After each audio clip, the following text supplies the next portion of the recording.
Muito bem, sem muito mais delongas, quero convidar você então para nós abrirmos a Bíblia. Enquanto você abre a Bíblia no livro de Jó, no último capítulo, eu vou dar um oi especial aqui para a nossa igreja virtual, nossos amigos virtuais que estão aqui conosco, sábado após sábado. Muito obrigado por sua presença. Talvez você vá ver esse culto, talvez mais para frente, uma gravação. Também seja muito bem-vindo, que a mensagem desta manhã que encontrou o nosso coração, encontre o seu coração nessa manhã de sábado, tá bom? Que Deus abençoe muito você e a sua família. Nós vamos hoje refletir em um texto, em uma passagem que fala muito ao meu coração. Fiquei demorando muito tempo para preparar a mensagem em cima desse texto, mas finalmente saiu e gosto muito dos aspectos que rodeiam o livro de Jó. Jó capítulo 42, versículo 5 da sua Bíblia. Jó capítulo 42, versículo 5. É um texto pequeno, mas diante desse texto a gente tem muita coisa que Deus pode conversar conosco nessa manhã de sábado e impressionar o nosso coração. A minha Bíblia diz assim, Jó falando: eu te conhecia só de ouvir, mas agora os meus olhos te veem. Deixa a sua Bíblia aberta nessa passagem. Nós vamos fazer mais uma oração e pedir a Deus a iluminação dele para nós estudarmos a Bíblia nessa manhã. Eterno e bom Pai, te louvamos imensamente, Senhor Deus, porque a tua palavra já está aberta em nossas mãos. E quando a tua palavra, Senhor Deus, chega à nossa vida, ela chega para trazer boas novas do Evangelho. E o Evangelho é Cristo Jesus. Esse Cristo Jesus que transforma a partir do interior. Nós queremos ser transformados. Através dos exemplos bíblicos, Senhor Deus, nós podemos saber a tua vontade para a nossa vida. Hoje nós vamos, Senhor Deus, ouvir um pouquinho mais sobre a história de um personagem, de um patriarca, de alguém que andou contigo. E que nesses momentos, Senhor, a gente possa compreender, ser ensinado, aprender, e também, Senhor Deus, ter a fé de colocar em prática na nossa vida espiritual e religiosa aquilo que o Senhor Deus tão bondosamente, tão gentilmente veio falar conosco através da sua palavra. Amém. Em nome de Jesus, que o Senhor Deus encontre corações dispostos ao te ouvir nesta manhã. Amém, Senhor. Amém. Bom, o livro de Jó, ele é um livro intrigante, Gera algumas curiosidades, inclusive. Na verdade, também gera uma certa animosidade em muitos cristãos. Até porque muitos cristãos olham para o livro de Jó, a experiência de Jó, e não entendem. Não entendem principalmente uma particularidade de Deus. Por que Deus permitiu? Por que tais coisas aconteceram com este homem? E a gente vai notar que se fosse um homem qualquer, apesar de que não exista homem e mulher qualquer para Deus, mas na nossa concepção humana, na nossa lógica humana, a gente olha e diz assim: bom, se é um camarada aí que está em aberta rebelião contra Deus, tudo bem. Mas não é o que nós encontramos no livro de Jó. Então, parece que para a visão de alguns cristãos, o crente deveria ter um salvo-conduto dos sofrimentos que nós vivemos no mundo.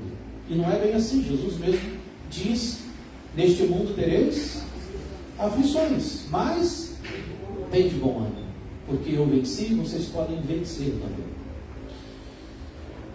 Sem dúvida nenhuma, o livro de Jó também vai trazer assim inúmeras lições espirituais para a nossa vida. Sem dúvida, nós poderíamos passar aqui uma semana falando todos os dias do livro de Jó, ou até mais, e nós teríamos assim água nesse poço para a gente cavar, e ia brotar água, e a gente cavaria mais, e ia brotar mais água, e a água não terminaria, porque o livro de Jó é fonte, inclusive, de muitos estudos teológicos, A pós-graduação que eu terminei contemplou o livro de Jó, porque ele é extremamente importante para entender algumas teologias. Mas nessa manhã, eu gostaria de partir para um certo raciocínio daquilo que a gente percebe é muito importante para nós entendermos sobre o que é uma pessoa quando se coloca nas mãos de Deus. O que é alguém que entendeu o sentido de ser chamado filho de Deus e mais ainda. O que é um crente ou o que é um ser humano quando ele entende que nasceu para adorar a Deus. E adorar a Deus independente dos resultados. Independente daquilo que a minha vida está acontecendo ou o desfecho da minha vida, independente. E isso nós encontramos em Jó. Logicamente nós poderíamos falar sobre sofrimento, poderíamos falar sobre o amor de Deus e tal, mas isso tudo vai ser incluído em certas porções aí do sermão desta manhã, dessa reflexão que nós vamos fazer. A história começa dizendo que existia um homem em Uz que tinha 4 qualidades. E essas qualidades são extraordinárias. Homem íntegro, reto, temente a Deus e que se desviava do mal. Aos nossos olhos, aos olhos de um pastor, qual é o pastor que não quer ter um membro de igreja como esse? Qual é o pastor que não quer ter uma irmã que se senta nos bancos e ele olha e diz: esta é íntegra, reta, temente a Deus e que se desvia do mal? Extraordinário. Esse é o ideal, na verdade, né? Qual é a igreja, qual é o irmão, irmã de igreja que não gostaria de dizer que frequenta uma igreja onde as pessoas são íntegras, retas, tementes a Deus e que se desviam do mal? Todo mundo gosta, todo mundo quer, porque esse é o nosso ideal, na verdade. A história de Jó começa dizendo que um dia Deus se reúne com os seres celestiais. E aqui nós cremos, através até de nossa profetisa Ellen White, que esses seres celestiais não são somente os anjos, mas são todos aqueles seres que não são caídos. E Deus tem uma conferência com eles, uma reunião com eles. E Ele chama esse povo para discutir algumas coisas. A Bíblia não nos diz isso. Mas a Bíblia apresenta um outro que chegou de penetra. Ele não foi convidado para essa reunião. Mas até então a Bíblia diz que tinha permissão para estar lá. E este é Satanás, já caído. Satanás já derrotado. Satanás, logicamente, já o usurpador e o enganador de Adão e Eva e assim da raça humana. O interessante, o intrigante que a gente percebe é que quem começa o diálogo não é Satanás. Depois você vai rever isso em casa, se você não se lembra, talvez, dos detalhes. Mas quem começa esse diálogo é justamente quem? Deus. E parece que para cutucar a onça com vara curta, Deus faz uma pergunta para ele: vem cá, de onde vens? E Satanás é muito rápido e prático, e ele diz: eu vim de rodear a terra e passear por ela. E aqui há uma coisa que a gente precisa sempre estar de olho, irmãos. Em outras palavras, Satanás está dizendo para Deus, para nós e para o universo: eu estou antenado, eu estou andando por aí, fica esperto comigo. Eu não estou dormindo, não estou cochilando, não estou de férias, eu não estou por aí sem fazer nada. Pelo contrário, eu estou a rodear a terra, passear por ela. Em outras palavras, ele está dizendo assim: eu sei quem são os seres humanos, e eu convivo com eles, e eu estou todos os dias lá, eu estou rodeando a vida deles, porque há um simples deu mole, eu vou lá e destruo a vida, eu vou lá e acabo com tudo, porque esse é o meu papel. Ele está dizendo isso, o meu papel é esse, de estar vigiante para fazer o mal, porque ele não dorme. Ele diz a Bíblia, ele é um leão que vive rugindo ao derredor para, se possível, devorar. E quem devora não constrói, destrói. Ele é assim. Ele está dizendo que ele está esperto. Bom, se ele está esperto e se ele está antenado, nós também precisamos estar espertos e antenados.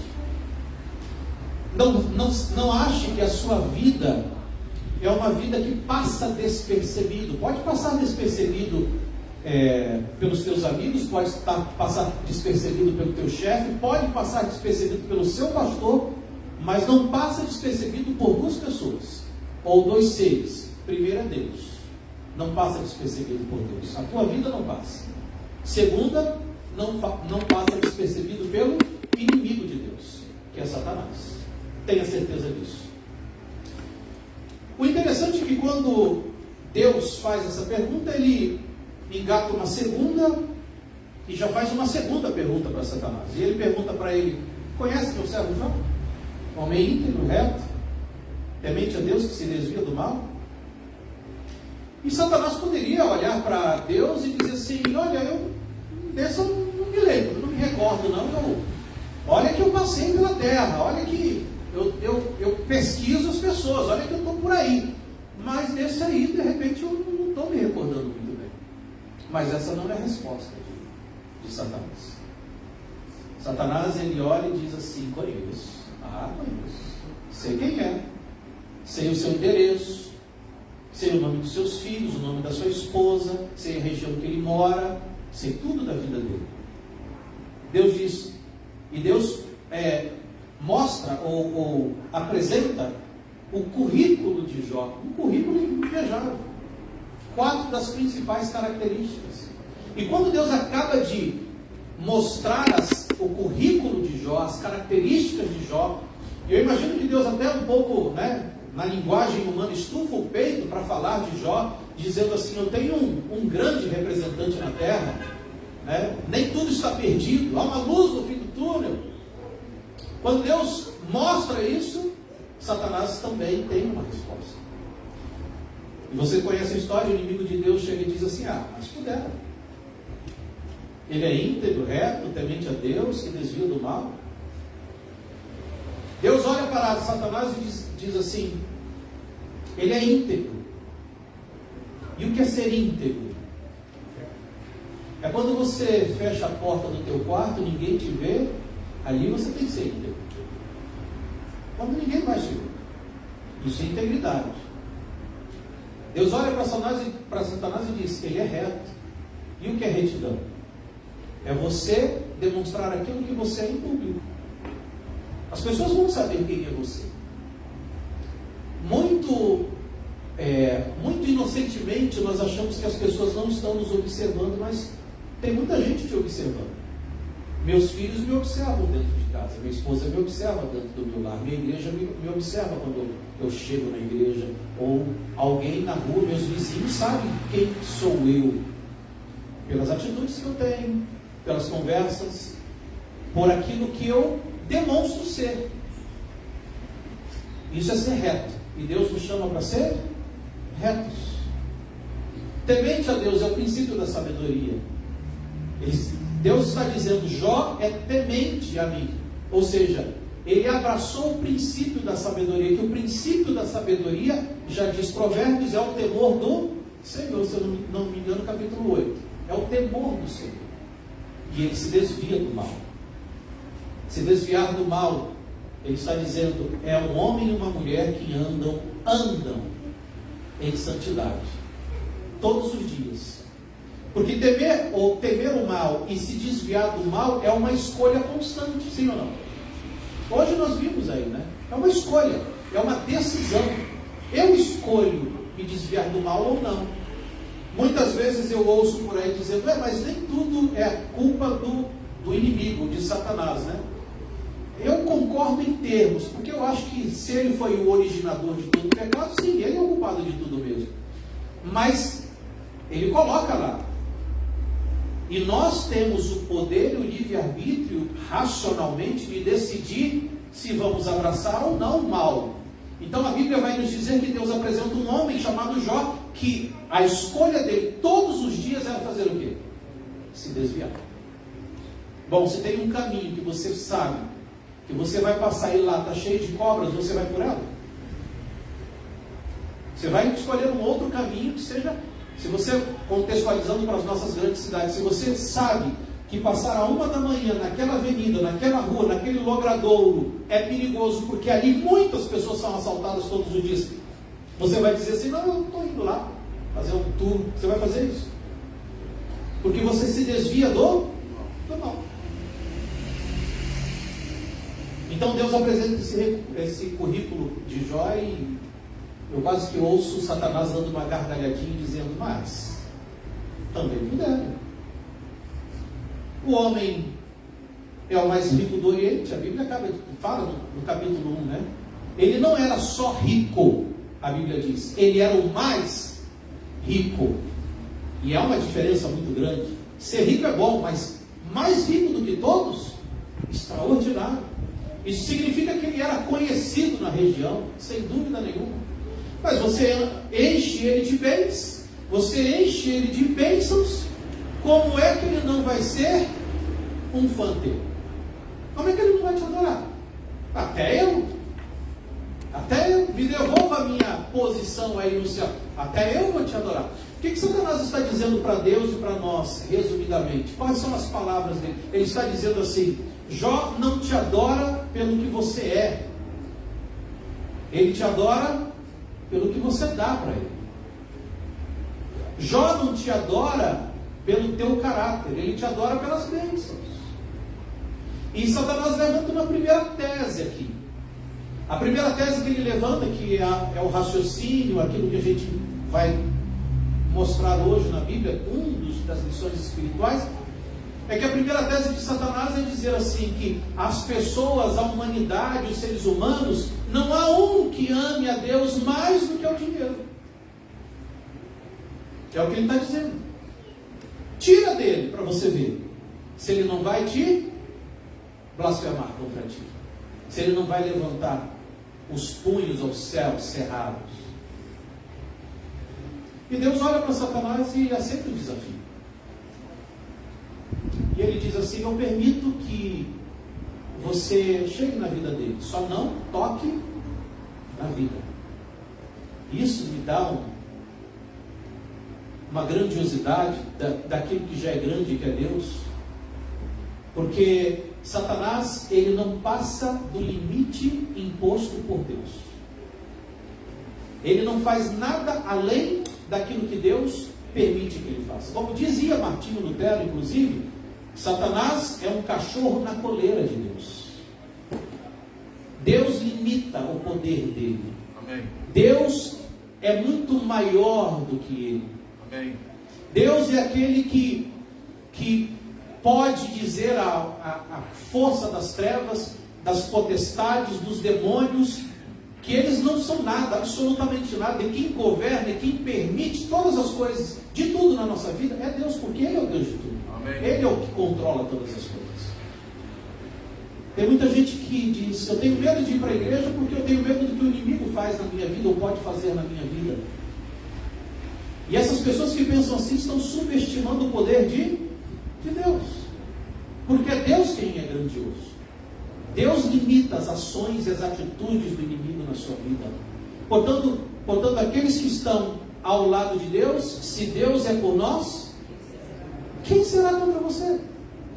Nem potestades, nem inimigos, nem o mal, nem macumba. Eu não posso nem falar isso muito alto, porque isso vira na rede social processo hoje, né? Mas desculpe então, mas não pode, né? Quem que vai contra você? Não vai nada. Quantas vezes, uma vez, ano passado, estávamos acampando com os adolescentes e o dono do hotel veio com medo, me dizer: você é pastor? Sou pastor.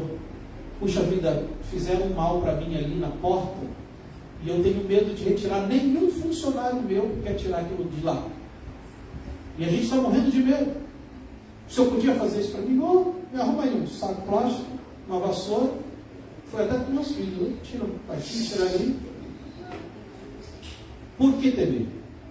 Se Deus é por nós, quem será contra você? Deus é o Deus que controla o inimigo na sua coleira, porque Deus é maior do que todas as coisas.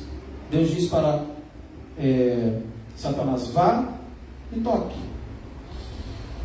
Jó estava em casa, provavelmente, de repente aparece um servo dizendo: Jó, Jó, Jó, estava eu lavrando com os bois, as jumentas, pastando do lado dos bois. Vieram os sabeus e roubaram os bois, roubaram as jumentas, mataram todos os seus servos a fio de espada, só eu sobrevivi para te dar as novas. Mal ele acabava de dizer, veio o segundo servo dizendo: Jó, Jó, Jó, fogo desceu do céu e queimou todas as tuas ovelhas, matou todos os teus servos, só eu sobrei para contar as novas para você. Mal esse acabava de dizer, veio o terceiro servo e disse: Jó, Jó, Jó, estavam os camelos por aí, vieram os sabeus, ou na verdade, esqueci o nome do povo agora que veio, está aqui na minha cabeça, daqui a pouco eu lembro, mas eles vieram e roubaram todos os teus camelos, mataram todos os seus servos a fio de espada, só eu sobrei para te contar as novas. Mal esse, caldeus, obrigado. Mal esse acabava de dizer, veio o quarto servo e disse: Jó, Jó, Jó, estava eu na casa do teu filho mais velho, todos os outros teus filhos estavam juntos, os seus 10 filhos, 7 homens, 3 mulheres. Veio um vento do deserto, um ciclone, um furacão, e derrubou a casa onde eles estavam. Todos morreram, inclusive os servos, só eu sobrei para te dar essas novas.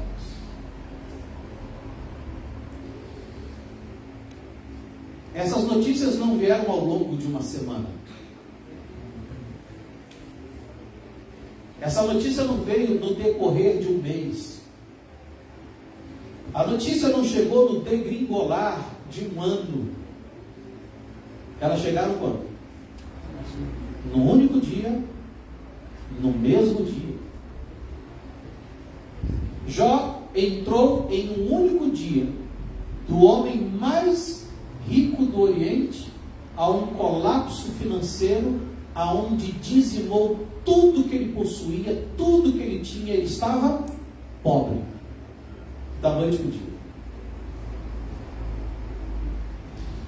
Será que Jó vai blasfemar contra Deus? Será que a tese de Satanás é verdadeira? Será que os homens amam mais o dinheiro do que amam a Deus? Será que Jó, ele só adora a Deus não por aquilo que ele é, mas pelas coisas que Deus dava para Jó?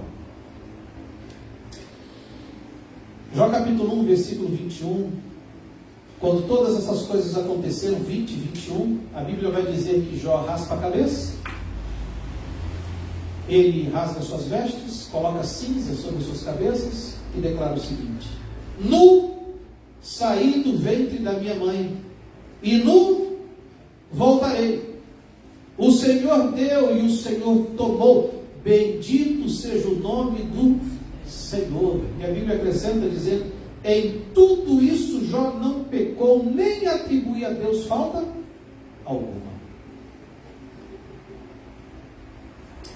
Primeira tese do inimigo está derrubada. Jó está dizendo para o inimigo assim: olha, do dia do meu nascimento até o dia da minha sepultura, nada é meu, nada é meu, tudo foi Deus que me deu. Eu nasci nu, e quando eu voltar para a sepultura, não vou levar nada daquilo que eu tenho. Então, entre a sepultura e entre o nascimento e a sepultura, se Deus deu, muito bem, se Deus tirou, muito bem, eu vou louvá-lo da mesma forma. Incrível, né? Só que sempre tem a segunda tese. E a segunda tese de Satanás é: os homens amam mais a sua família do que a Deus. É o que Satanás diz para ele: o Senhor Deus deu 7 filhos e 3 filhas, uma família bonita, inclusive uma família unida, né? Porque pais de mais de 2 filhos vão entender uma coisa muito rápida. Os filhos, eles não se entendem muitas vezes, é uma coisa séria. Você fala uma vez, 2, mas brigam, disputam espaço, vivem nesse afã de não é conquista a palavra, mas fica nessa coisa de um querer o que é do outro, e aí vai, a competição é a palavra, na competição. Agora, se naturalmente os filhos já vivem nessa competição, enfia dinheiro no meio, enfia herança, porque dinheiro não tem liga, não tem cola, dinheiro não cola as pessoas, dinheiro não une as pessoas, pelo contrário, a vida vai dizer que ao contrário de unir, o dinheiro muitas vezes ele divide filhos, parentes, e nos casos mais altos de violência, um mata o outro para receber uma herança, para ser rico para alguma coisa.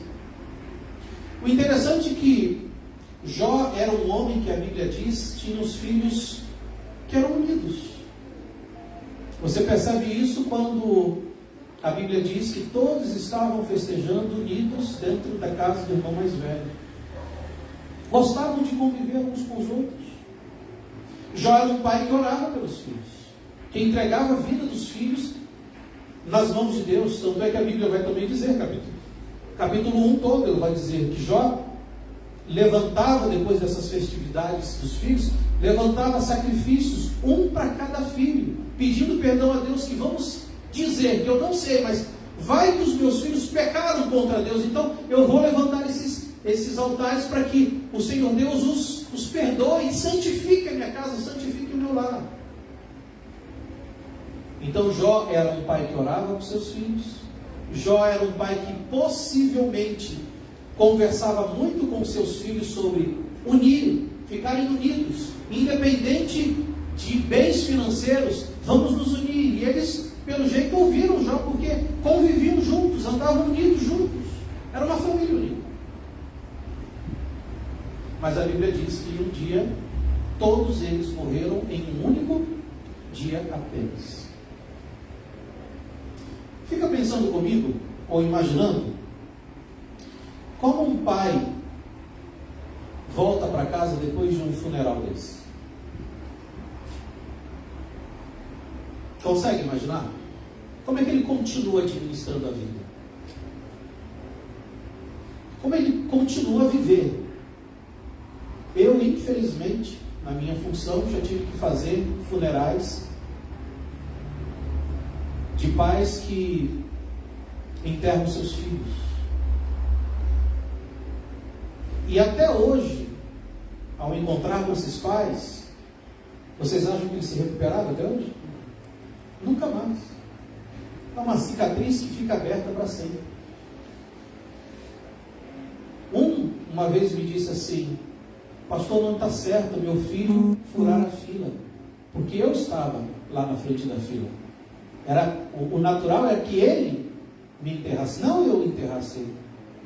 Não é justo, pastor, ele ter passado na fila, furado a fila lá na frente. Porque não é natural mesmo, né? Uma tristeza constante. Será que Jó vai falar contra Deus? Jó vai exercitar a sua raiva contra Deus? E às vezes, irmãos, por muito menos a gente percebe que tem gente que se revolta contra Deus. Por muito menos o ser humano tem levantado com seus punhos cerrados para o céu e acusado Deus de todo o seu sofrimento. Lá num sepultamento, a frase que eu mais ouço em um sepultamento é: abraça o pastor e diz: por que Deus quis assim, pastor? Por que Deus quis assim? E Deus não quer a morte, nem do ímpio, não tem prazer. Pelo contrário, Ele nos criou para quê? Para a vida eterna. E a luta de Deus, no grande conflito, é para que nós obtenhamos novamente a vida eterna. Esse é o desejo de Deus. O desejo de Deus é que nós nunca tivéssemos que passar pela morte, mas o salário do pecado é a morte. Vivemos sob essa maldição que Deus está consertando todos os dias e todas as horas, e um dia consertará definitivamente. Mas mais uma vez, Jó se levanta E ele não blasfema contra Deus, não dá um tiro na cabeça, não se desespera, não se revolta, pelo contrário, ele responde a sua mulher, né? Que depois ela vem dizendo: e aí, você ainda conservas a tua integridade? Que também estava sofrendo, pobre coitada, mãe. E Jó olha para ela e diz: você está doida da cabeça?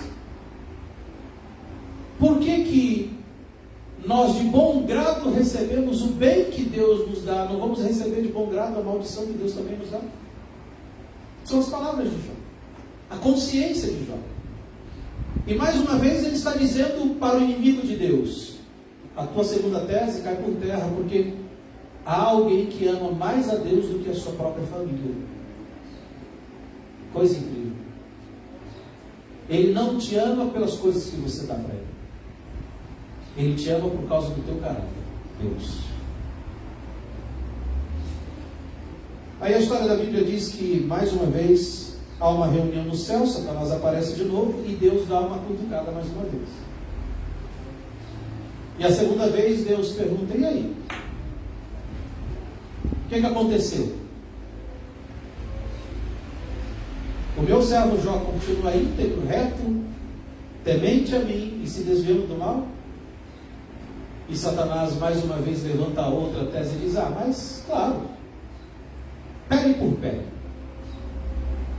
toque na saúde dele, deixa que eu toque na saúde dele, e aí você me conta se realmente ele não vai blasfemar contra ti.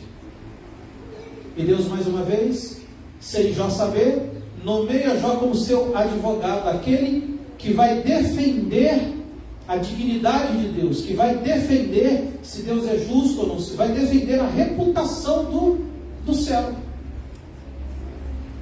E Satanás sai mais uma vez para destruir. E ele toca em Jó, na saúde de Jó. Eu não sei se você já viu alguém definhando a pele e osso na sua vida alguma vez. Você olhar esse cenário, eu já visitei algumas pessoas assim, e quando eu fecho os meus olhos, a fotografia dessas pessoas até hoje vem na minha mente nitidamente. Definhando a pele e osso, sabe? Aquele espectro humano, aquele couro que resiste mesmo com os ossos da costela querendo furar e os ossos da coluna querendo furar aquele couro. Adicione a isso a feridas que, se você tem uma unha encravada, aquilo já te incomoda terrivelmente. Você imagina um corpo coberto por feridas, e a Bíblia diz: da ponta da cabeça à planta dos pés. Uma ferida que provavelmente saía pus dali. E aquilo não era bem cheiroso, aquilo era muito mal cheiroso. A mulher de Jó, quando encontra contra ele, fica: e os amigos? Elifaz, Jofar, e o outro é Zofar, Elifaz e Bildade. A palavra de Deus diz que quando eles encontram Jó, eles têm pena de Jó.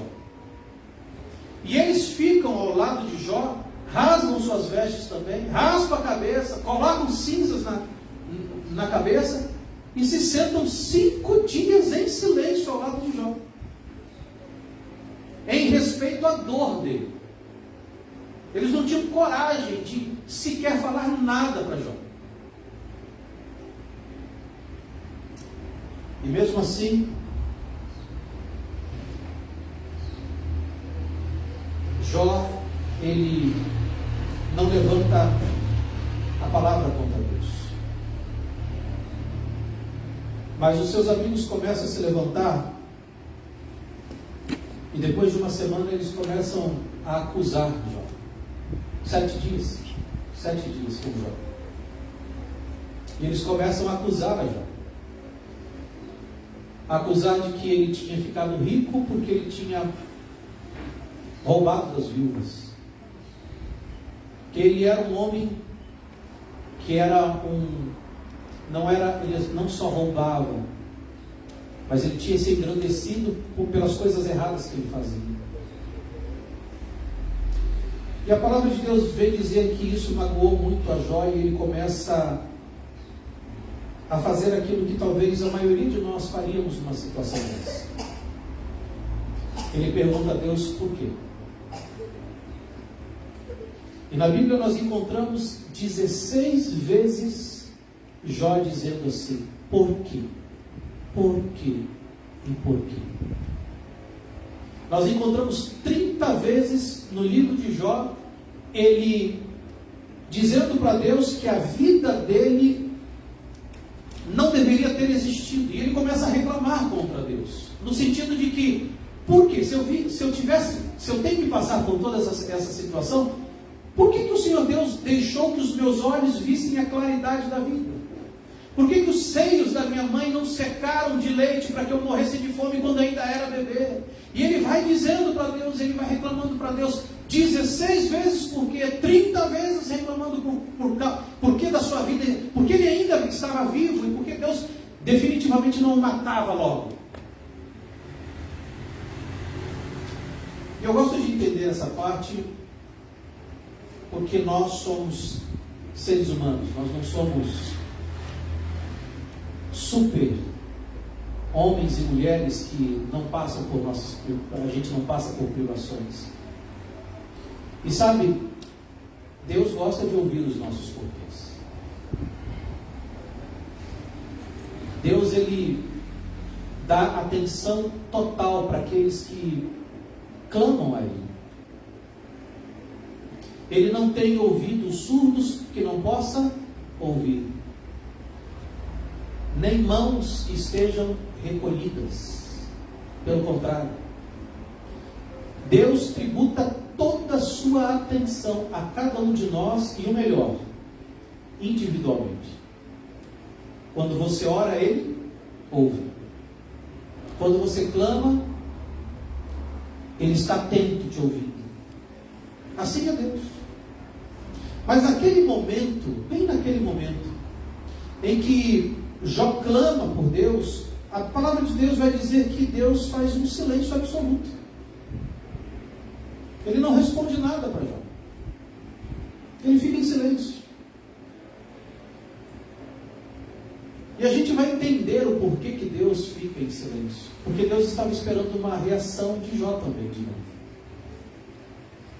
E a palavra de Deus vai dizer que Jó, ele não sabe o porquê, ele não sabe responder o que está acontecendo com ele. E se existe uma coisa que talvez cause mais sofrimento na raça humana, não é tanto o sofrimento, mas é o silêncio de Deus. Quando parece que você clama e Deus está em silêncio. Alguém disse certa vez que o barulho do mundo, das tempestades que acontecem, elas não são tão ruidosas como o silêncio de Deus, em muitas situações. E Deus fica em silêncio. Só que Ele está esperando algo extraordinário acontecer na vida de Jó. E esse algo extraordinário diz que Jó, mesmo assim, mesmo não recebendo nenhuma resposta divina, ele levanta suas mãos para o céu e diz: ainda assim, eu servirei ao meu Deus. Eu servirei ao meu Deus. E aí, depois desta declaração de Jó, a Bíblia vai dizer que Deus então começa a responder a Jó. E ele faz 70 perguntas para Jó. A primeira pergunta é: você estava quando eu lancei os fundamentos dessa terra? Você sabe me dizer quem é que manda a chuva para a terra? E quando o orvalho, se é necessário, quem faz isso?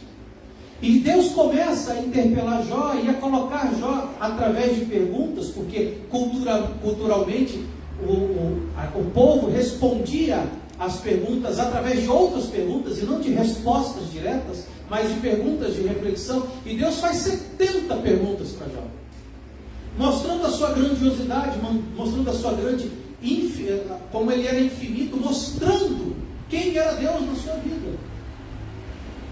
Depois que Deus termina esta apresentação toda que Ele faz para Jó, nós vamos, resumidamente, é lógico, nós vamos ao capítulo 42, que é o texto que nós começamos. E no capítulo 42 do texto, Jó vai declarar para Deus uma das declarações mais bonitas de amor de um homem, de um ser humano. Puxa vida, eu estou passando direto aqui do texto, está aqui. De um ser humano para com Deus, e ele vai dizer: eu te conhecia só de ouvir, mas agora os meus olhos te veem. O que Jó está dizendo para nós nessa manhã de sábado, além de destruir as teses do inimigo de Deus na sua vida para todo o universo? Vocês percebem que o texto começa dizendo que Jó era um homem íntegro, reto, temente a Deus e que se desviava do mal. Para mim já é o suficiente. Para mim ele já conseguiu o estágio da santidade na sua vida. Mas o que Jó está dizendo para nós é que para Deus não é o suficiente. Entende? Que cristianismo e pessoas que querem viver realmente uma vida de adoração a Deus, elas não ficam estagnadas na sua vida religiosa. Elas não ficam atoladas na inércia de uma satisfação. Bom, eu já sou íntegro, reto, temente a Deus, tudo bem. Vou para a igreja, volto para a minha casa, faço o meu caminho ali certinho. Está tudo certo, está tudo bem, eu não preciso mais aprofundar-me, não preciso mais conhecer. Só que a palavra de Deus diz: conheçam e continuem a conhecer quem é Deus na sua vida. Permaneçam em conhecimento, busquem por conhecimento de quem é Deus. É isso que Jó está dizendo. Ele está dizendo para nós assim: olha, antigamente eu conhecia de ver, eu conhecia de ouvir falar. Eu conheço ou conhecia a rainha Elizabeth de ouvir falar. Eu conheço quem que eu poderia dizer aqui, o Donald Trump, quem que é o atual presidente dos Estados Unidos, Biden, de ouvir falar. É muito diferente do que quando você conhece pessoalmente. Jó está dizendo assim: na didática de Deus, na pedagogia celestial, Deus permite que muitas vezes nós passemos por situações na vida, porque só existe uma escolha: ou eu me rebelo totalmente, ou eu permaneço no conhecimento e na busca de conhecer Deus na minha vida. E Ele vai dizer assim para nós: é importante que nós andemos íntegros, retos, tementes a Deus, que se desviem do mal, porque justamente são essas escolhas que nos fortalecem em Deus, para que quando as aflições chegarem, nós permaneçamos conhecendo Ele e nos aprofundemos no conhecimento de Deus. Aí sim será um conhecimento não só de ouvir, mas um conhecimento pessoal, íntegro, íntimo, profundo. Nós vivemos em um mundo, irmãos, para concluir, que nos diz todos os dias da nossa vida que nós devemos mergulhar a nossa cabeça nas nossas atividades que são do nosso próprio interesse. Mas estamos vivendo em um tempo que nós precisamos buscar mais conhecer a Deus, no sentido de vê-lo e conhecê-lo pessoalmente. Nós precisamos buscar mais isso nesses últimos dias. Precisamos dar mais atenção naquilo que estamos, no nosso relacionamento com Deus de todos os dias. Se estamos construindo algo ou não, ou se estamos estagnados. Muitas vezes as tentações que nós temos é dizer assim: não, eu já sei de uma verdade bíblica, eu já pertenço a uma igreja que que vive essa profecia, então isso é o suficiente, e não está o suficiente. Precisamos buscar, a exemplo de Jó, para que nós tenhamos uma vida cada vez mais pessoal com Deus. Quantos nessa manhã gostariam de dizer para Deus: Senhor, olha, a vida de Jó me ensina muitas coisas. Primeiro, que nós somos representantes de Deus nessa terra, e a reputação do céu vai de acordo com aquilo que estamos decidindo na nossa vida, inclusive. Mas segundo, eu quero te conhecer mais, Senhor, para que eu viva uma vida profunda de te conhecer pessoalmente quem o Senhor é. Eu gostaria de levantar a minha mão nesta manhã de sábado. Você também, louvado seja Deus. Que nós tenhamos esse desejo, e esta que seja a nossa oração, o nosso desejo, todos os momentos. Amém. Amém.